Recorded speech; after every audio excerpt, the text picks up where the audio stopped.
Cuando se acerca el solsticio de invierno en el hemisferio sur, queremos recordar esta referencia que muchas veces permanece ignorada en las sociedades criollas y que rara vez se la recuerda o se le rinde homenaje. En su lugar, inapropiadamente, se recuerdan otros solsticios, otras culturas y otras tradiciones que corresponden a países, épocas y situaciones diferentes tanto en la geografía como en el tiempo.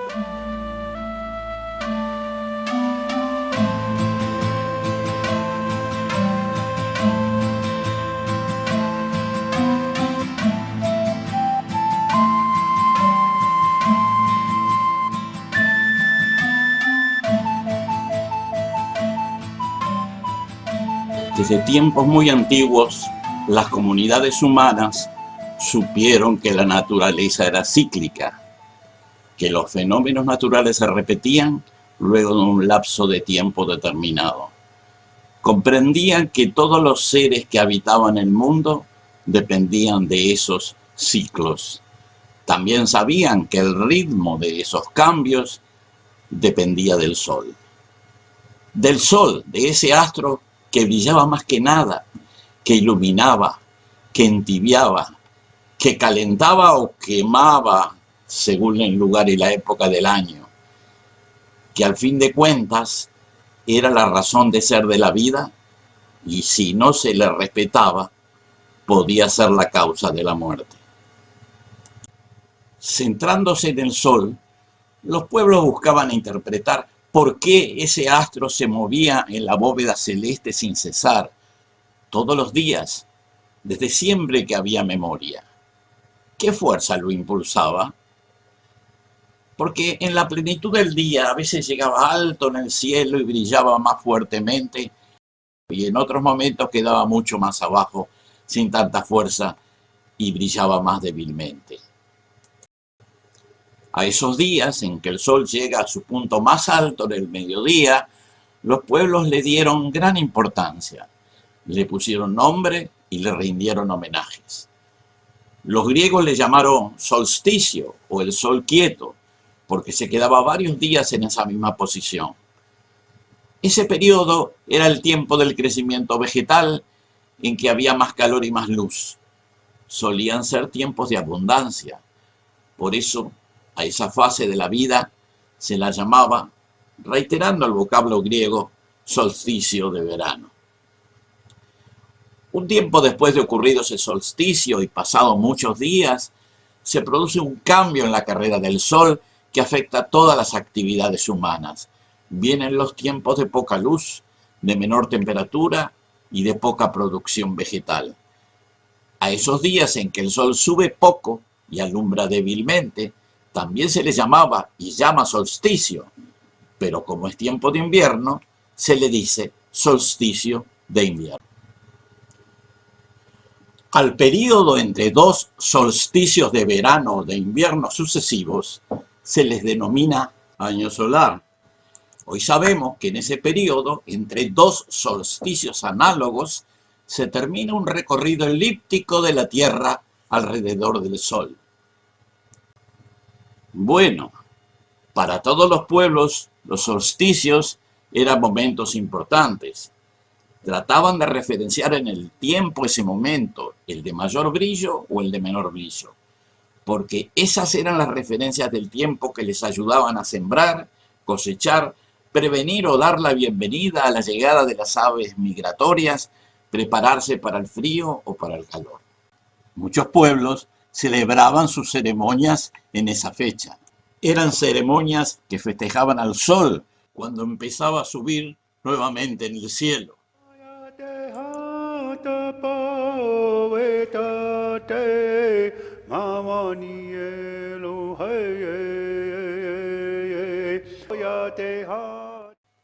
Esta es la época en que las plantas comienzan a crecer y los animales se preparan para salir de la hibernación.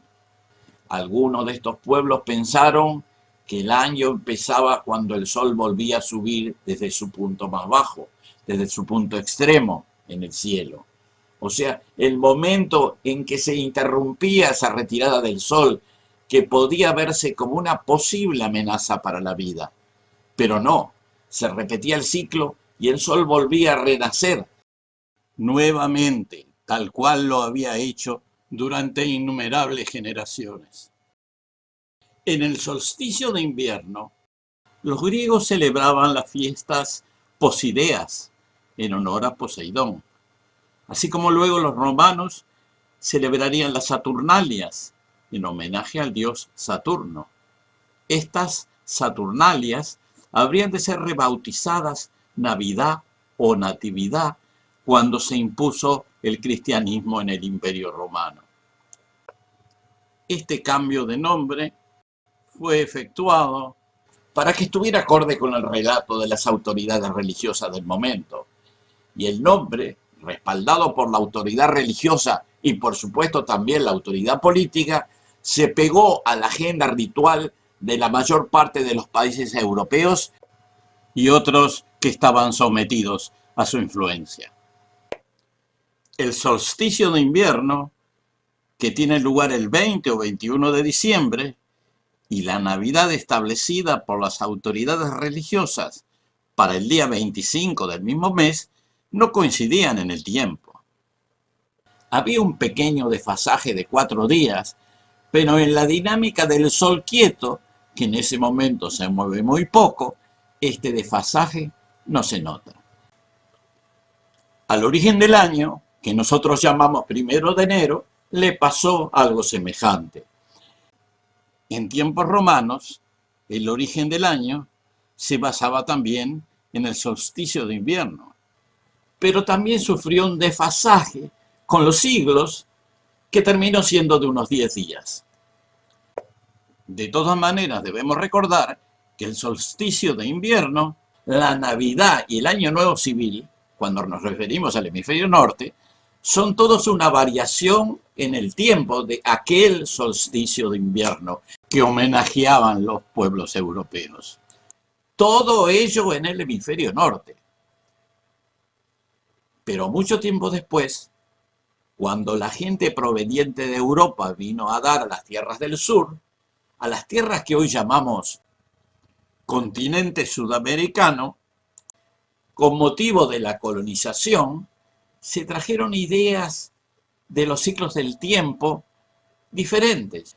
La idea fija del solsticio de invierno, de la Navidad inmodificable y otras fechas emparentadas en sus historias mitológicas o legendarias. Pero allí aparece una especie de contradicción. Para empezar, digamos que los pueblos nativos del sur también habían sufrido un proceso análogo. Ellos también homenajeaban y aún homenajean al sol renaciente en su propio solsticio de invierno, el solsticio de invierno del sur, que no le llamaban Navidad, que le llamaban con sus propios nombres.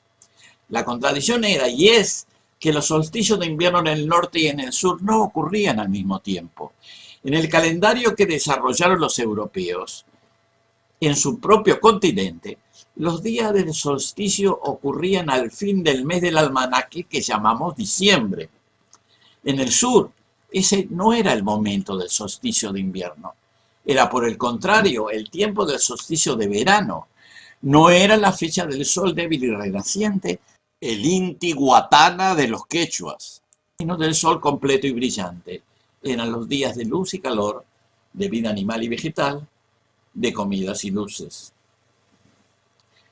Pero los europeos y las sociedades de los países criollos que los sucedieron continuaron con sus ceremonias con fechas cambiadas, aunque no tuvieran nada que ver. Mantuvieron e incluso continuaron adoptando tradiciones del frío, de la nieve, de la poca luz, del recogimiento nocturno, incluyendo árboles exóticos y extravagantes personajes que andaban en trineos, tirados por unos cuantos renos que son animales del norte de Europa, como todos sabemos. Pero es importante que reconozcamos que en el sur los pueblos nativos tenían sus propias ceremonias. Algunas las conocemos, como los mapuches, que festejaban y festejan el solsticio de invierno al que llaman Huechipantu, y los quechuas y aymaras, que lo denominan Inti Raymi. Otros pueblos del sur de América tenían sus propias fechas para celebrar el regreso del sol, pero no las conocemos debido a su ocultamiento o eliminación durante el genocidio físico y cultural de los últimos 5 siglos. Pero la mayoría de las autoridades y sociedades criollas los ignoraron y los continúan ignorando. Siguen festejando navidades absurdas, con árboles de Navidad imposibles, sus personajes legendarios más absurdos todavía, comidas que no se ajustan a la estación del calor, y gasta mucho tiempo comprándose regalos, repitiendo aquellas viejas ceremonias que ahora están completamente fuera de lugar. Ignorando totalmente las tradiciones nativas, al solsticio de invierno le adjudicaron un santo propio, San Juan Bautista. Tal vez lo hicieron para que no se note la naturaleza colonial que persiste en sus creencias y actitudes. Esto está fuera de tiempo, de lugar, de época del año, de contexto. En vez de homenajear al sol renaciente, como lo hicieron naturalmente todos los pueblos de todos los tiempos, del norte y del sur, estas sociedades que parecen no haber tomado conciencia del lugar del planeta en donde viven, lo esconden tras figuras y relatos extranjeros y ajenos. Y bueno, a nosotros nos resta por decir que el solsticio hay que festejarlo cuando corresponde. Ese momento es el comienzo del invierno, en los días finales del mes que los romanos llamaron junio. En ese momento hay que festejar el solsticio, el año nuevo, el solsticio de invierno. Son los instantes en que hay que festejar al sol que renace, el nuevo ciclo que empieza. A esas ceremonias que debemos recuperar se les puede poner algunos de los antiguos nombres, Huechipantu o Inti Raymi u otras denominaciones nativas. En realidad no importa tanto el nombre, como la conciencia de que al identificarnos con el solsticio de invierno, con el año nuevo, con el sol renaciente, nos identificamos con la naturaleza y con el destino, reconociendo que en el momento en que lo hacemos, estamos labrando las sendas de la tierra fecunda, los caminos de la vida nueva y las luces de la verdad.